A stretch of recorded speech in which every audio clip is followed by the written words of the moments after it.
विद्यार्थ्यांनो सप्रेम नमस्कार. ज्ञानवंदन निष्ठेवर यूट्यूब चॅनलमध्ये सर्वप्रथम मी आपणा सर्वांचे स्वागत करतो. आज आहे 17 जून आणि आजच्या दिवसापर्यंतच्या महत्त्वपूर्ण चालू घडामोडी आपल्याला बघायचे आहेत. व्हिडिओ काळजीपूर्वक बघा. ज्या गोष्टी इम्पॉर्टंट वाटतील त्या लगेचच नोटबुकमध्ये नोट डाऊन करून घ्या. आणि सर्वप्रथम आपण जर चॅनलवर आले असाल तर चॅनलला सबस्क्राईब करा आणि डेली सकाळी येणारा 6 वाजताचा चालू घडामोडीचा व्हिडिओ आवर्जून बघा. तर कालच्या व्हिडिओमध्ये तुम्हाला होमवर्क दिला होता, अरुणाचल प्रदेशचे मुख्यमंत्री म्हणून कोणी शपथ घेतली. तर याचं जे योग्य उत्तर आहे ते आहे ऑप्शन क्रमांक बी, पेमा खांडू यांनी अरुणाचल प्रदेशची विद्यार्थी मित्रांनो मुख्यमंत्री म्हणून शपथ घेतली. आपल्याला जर अरुणाचल प्रदेशची कॅपिटल किंवा राजधानी माहीत असेल तर खाली कमेंट करा. त्यानंतर पुढे जाऊयात. क्वेश्चन क्रमांक 1 आहे, दिल्लीच्या जलसंकटाच्या निराकरणाबाबत सुप्रीम कोर्टाने यमुना पाणी वाटपाचे जटिल निर्णय कोणत्या घटकाला पुढे ढकलले आहेत.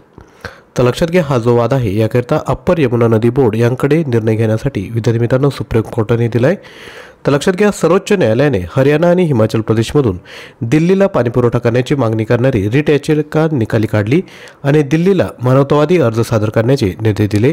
यमुना पाणी वाटपाचा गुंतागुंतीचा मुद्दा अप्पर यमुना नदी बोर्ड वर सोडवण्यात आला होता.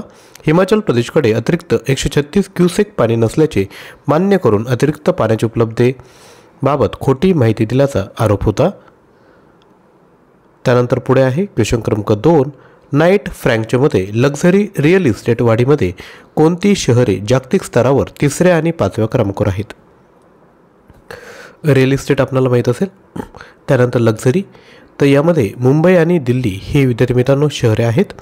लक्षात घ्या, वार्षिक GDP वाढीसह 8% जास्त आर्थिक वाढीमुळे घरांच्या किमती वाढीसाठी मुंबई आणि दिल्ली सर्वोच्च 5 जागतिक शहरांमध्ये आहेत. त्यानंतर पुढील क्वेश्चन, युरोपियन युनियन न्यायालयाने आश्रय कायद्याचे पालन न केल्याबद्दल हंगेरीला दंड ठोठावला. आश्रय कायद्याचे पालन न केल्याबाबत युरोपियन युनियनने हंगेरीला किती दंड ठोठावला? तो आहे $216 मिलियन. तर लक्षात घ्या, युरोपियन युनियनच्या सर्वोच्च न्यायालयाने हंगेरीला 200 मिलियन युरो $216 दशलक्ष दंड ठोठावला आणि ब्लॉकच्या आश्रय कायद्याचे पालन करण्यात अयशस्वी झाल्याबद्दल आणि स्थलांतरींना बेकायदेशीर निर्वासित केल्याबद्दल दररोज 1 दशलक्ष युरो दंड ठोठावला आहे. त्यानंतर पुढील क्वेश्चन आहे क्वेश्चन क्रमांक 4, UK आणि USने मॉस्कोच्या स्टॉक एक्सचेंजवर समन्वित निर्बंध लादले. UK आणि USने मॉस्कोच्या मुख्य स्टॉक एक्सचेंजवर समन्वित निर्बंध का लादले? तर लक्षात घ्या, याचं जे मुख्य कारण आहे ते आहे ऑप्शन क्रमांक डी, युक्रेनमध्ये युद्ध प्रयत्न सुरू ठेवण्याच्या रशियाच्या आर्थिक क्षमतेला अडथळा आणण्यासाठी त्यांनी विद्यार्थी मित्रांनो हे पाऊल उचललं आहे. तर लक्षात घ्या, युक्रेनला पाठिंबा देण्यासाठी G7 भागीदारांचा समन्वयाने रशियाची युद्ध क्षमता कमी करण्याच्या उद्देशाने UKने 50 नवीन निर्बंध जाहीर केले आहेत. त्यानंतर पुढील क्वेश्चन आहे, F-16 विमाने खरेदी करण्यासाठी तुर्कस्तानने अमेरिकेसोबत केलेल्या कराराचे मूल्य किती आहे? तर ते आहे $23 बिलियन. तर लक्षात घ्या, तुर्कीला 40 नवीन F-16 विमाने प्राप्त होतील आणि त्यांच्या ताफ्यातील 79 विद्यमान जेटसह सुधारित केले जाईल. अमेरिका राज्य विभागाने या कराराची प्रशंसा केली. तुर्कीसोबतच्या सुरक्षा भागीदारीत एक पाऊल पुढे टाकले आणि F-16 हे जवळचे मित्र आणि भागीदारींसाठी उपलब्ध केले गेलेले सर्वात प्रगत म्हणून अधोरेखित केले आहे. त्यानंतर पुढील क्वेश्चन आहे क्वेश्चन क्रमांक 6, खालीलपैकी कोणाचा कार्यकाळ पंतप्रधानांचे प्रधान सचिव म्हणून दुसऱ्यांदा वाढवण्यात आला? तर याचं योग्य उत्तर आहे PK मिश्रा. भारत सरकारने राष्ट्रीय सुरक्षा सल्लागार म्हणून अजित डोवाल यांचा कार्यकाळ वाढवला आहे आणि PK मिश्रा यांची नरेंद्र मोदी यांचे प्रधान सचिव म्हणून पुन्हा नियुक्ती केली आहे. दोन्ही नियुक्त्या पंतप्रधानांच्या कार्यकाळासह किंवा पुढील आदेशांपर्यंत लागू आहेत. त्यानंतर पुढील क्वेश्चन आहे, वेदांताची उपकंपनी WCL लायबेरियामध्ये $2 बिलियन गुंतवणुकीला चालना देण्याचे उद्दिष्ट कोणत्या क्षेत्रात आहे? तर लक्षात घ्या, हे खाणकाम मायनिंग क्षेत्रात आहे. तर लक्षात घ्या, वेदांत सेसागोवाची उपकंपनी वेस्टर्न क्लस्टर लिमिटेडने लायबेरियाच्या सामाजिक आर्थिक विकासासाठी $2 बिलियन गुंतवणूक करण्याची योजना आखत आहे. नवीन सरकारच्या अंतर्गत लायबेरियाच्या वाढीच्या मार्गासाठी उत्प्रेरक म्हणून काम करण्याचे गुंतवणुकीचे उद्दिष्ट आहे. त्यानंतर पुढील क्वेश्चन आहे, हैदराबादमधील राष्ट्रीय भारतीय वैद्यकीय वारसा संस्थे अलीकडे कोणते पद मिळाले? तर योग्य उत्तर आहे पारंपरिक औषध संशोधनासाठी वर्ल्ड हेल्थ ऑर्गनायझेशनचे सहयोग केंद्र मिळाले आहे. तर लक्षात घ्या, आयुष मंत्रालयाच्या केंद्रीय आयुर्वेदिक विज्ञान संशोधन परिषदेच्या अंतर्गत असलेल्या NIIMH या एककाला 3 जून 2024 पासून 4 वर्षांसाठी ही मान्यता मिळाली आहे. 1956 मध्ये स्थापित NIIMH आयुर्वेद, योग, युनानी, सिद्ध आणि इतरांसह विविध पारंपरिक औषध प्रणालींमध्ये वैद्यकीय ऐतिहासिक संशोधनांचे दस्तऐवजीकरण आणि प्रदर्शनावर लक्ष केंद्रित करते. त्यानंतर पुढील क्वेश्चन आहे, ढाका येथे एव्हरग्रीन योगातर्फे आयोजित आंतरराष्ट्रीय योग दिनापूर्वीचा कार्यक्रम कुठे होता? तर तो होता रवींद्र सरोवर पार्क या ठिकाणी. तर लक्षात घ्या, हा कार्यक्रम इंदिरा गांधी सांस्कृतिक केंद्र आणि ढाका येथील भारतीय उच्चायुक्तालय यांच्या संयुक्त विद्यमाने आयोजित करण्यात आला होता. या सत्रात योगाला लोकप्रिय करण्यासाठी आणि आगामी आंतरराष्ट्रीय योग दिन 2024ला प्रोत्साहित देण्यासाठी योग प्रात्यक्षिकांचा समावेश होता. पुढील क्वेश्चन आहे, बिर्ला सन लाईफ इन्शुरन्स कंपनी लिमिटेडचे अध्यक्ष कोण आहेत? तर ते आहेत कुमार मंगलम बिर्ला. तर लक्षात घ्या, कुमार मंगलम बिर्ला हे बिर्ला सन लाईफ इन्शुरन्स कंपनी लिमिटेडचे अध्यक्ष आहेत. बिर्ला सन लाईफ इन्शुरन्स कंपनी लिमिटेडची स्थापना 2000 मध्ये झाली. कंपनी मुंबई, भारत येथे स्थित आहे. हा भारतीय आदित्य बिर्ला समूह आणि कॅनेडियन सन लाईफ फायनान्शियल यांच्या संयुक्त उपक्रम आहे. त्यानंतर पुढील क्वेश्चन, जम्मू आणि काश्मीरने अलीकडेच कोणत्या देशासोबत आपली कृषी भागीदारी पूर्ण धोरणात्मक करारात वाढविली? तर ती आहे न्यूझीलंड. तर लक्षात घ्या, जम्मू आणि काश्मीरने 12 जून रोजी न्यूझीलंडसोबतच्या सहकार्य कराराचा विस्तार केला आहे.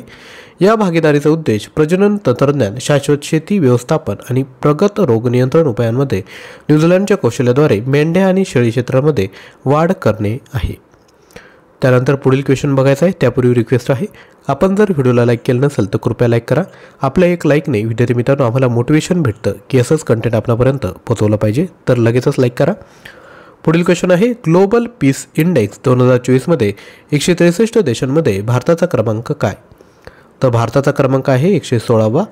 लक्षात घ्या, इन्स्टिट्यूट फॉर इकॉनॉमिक्स अँड पीसद्वारे प्रकाशित ग्लोबल पीस इंडेक्स 2024नुसार मूल्यांकन केलेल्या 163 देशांमध्ये भारत 116व्या क्रमांकावर आहे.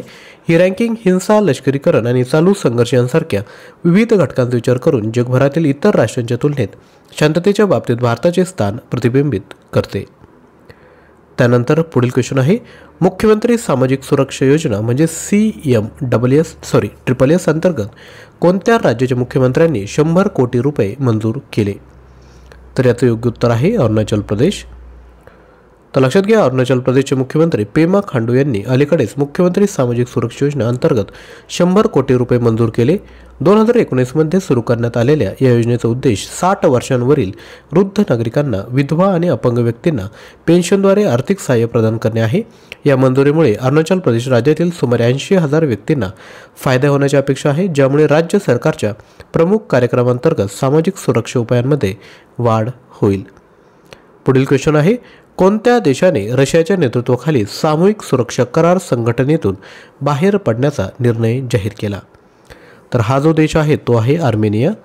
तर लक्षात घ्या, आर्मेनियाचे पंतप्रधान निकोश पाशिन्यान यांनी नार्गोनो करारावर अझरबैजानशी झालेल्या संघर्षादरम्यान युतीच्या प्रतिसादाबद्दल तक्रारींचा हवाला देऊन सामूहिक सुरक्षा सांधी संघटनामधून माघार घेण्याचा देशाचा इरादा जाहीर केला आहे. त्यानंतर पुढील क्वेश्चन आहे, कोणत्या कंपनीने जागतिक ॲथलेटिक्ससोबत 5 वर्षांचा प्रसारण करार केला आहे? तर याचं योग्य उत्तर आहे टाटा कम्युनिकेशन. लक्षात घ्या, टाटा कम्युनिकेशनने वर्ल्ड ॲथलेटिक्ससोबत 5 वर्षांचा महत्त्वपूर्ण करार केला, ज्यामुळे जागतिक athletics indoor championship, world athletics relay आणि world athletics road running championship यासारख्या प्रीमियर इव्हेंटसाठी प्रसारण सेवा प्रदान करण्यात आली आहे. तर विद्यार्थ्यांनो, या पद्धतीने आपण एकूण 15 प्रश्न बघितले आहेत. तुमच्यासाठी होमवर्क आहे, 50व्या G7 समिटचे आयोजन कोणत्या देशात करण्यात येत आहे? तर लक्षात घ्या, या समिटमध्ये नुकतेच नरेंद्र मोदी यांनी देखील सहभाग घेतला आहे. तर कोणता देश आहे खाली कमेंट करा. तसेच आपल्याला चालू घडामोडी PDF फाईल जर पाहिजे असेल तर आपण घेऊ शकता. जानेवारी ते डिसेंबर 2023 3000 प्रश्न आहेत, प्राईज आहे 99. जानेवारी ते मे 2024 1500 प्रश्न आहेत, प्राईज आहे 49. यापैकी कोणतंही मटेरियल घेतलं तर त्यासोबत ह्या इतरच्या ज्या PDF आहेत त्या देखील तुम्हाला प्रोव्हाइड केल्या जाईल. परचेस करण्याकरिता आपण 9356556037 यावर व्हॉट्सअप करा, पेमेंट करून स्क्रीनशॉट शेअर करा किंवा हा जो बारकोड आहे त्याला देखील आपण स्कॅन करू शकता।